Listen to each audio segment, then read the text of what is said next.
القصة بتبدأ بواحد معاه موبايل ما عداش ال1000 جنيه، حتى مفيش أي طموحات لحياتي ولا مخطط لأي حاجة. وأنا عارف إن أكيد أغلبكم مر بالموضوع ده أو حتى لسه في الحالة دي. وفي يوم وأنا بقلب على يوتيوب ظهر لي فيديو للبشمهندس أحمد أبو زيد، وكنت أول مرة أعرفه، فكان بيتكلم على موضوع الفريلانسنج، وكنت برضه أول مرة أسمع الكلمة دي. يعني إيه فريلانسنج؟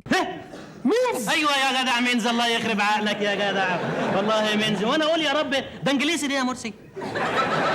بس الفيديو ده حرفيا كان البداية ليا، عرفني يعني ايه الفريلانسنج، فكرة العمل الحر، ان انت ممكن تشتغل من بيتك. هشتغل من البيت يعني عن طريق الانترنت، عن طريق بقى الموبايل واللابتوب وكده يعني. وعلى كده هيدوك فلوس؟ لا، كروت شحن. اصل فكرة انك تعمل فلوس وانت قاعد في البيت دي ما كانتش مشهورة. يعني ايه؟ لو قلت لحد كده يقول لك يا عم ده اكيد نصب ولا قمار او اي حاجة. بس بعد ما خلصت الفيديو بتاع الباشمهندس احمد ابو زيد بدأت افكار عشوائية كده تدخل في دماغي. بس اكتر فكرة كانت معلقة معايا وهي الديزاين، ان انا ابقى جرافيك ديزاينر. بس يعني كان في مشكلة صغيرة، انا اصلا معيش كمبيوتر، ازاي هقدر اشتغل؟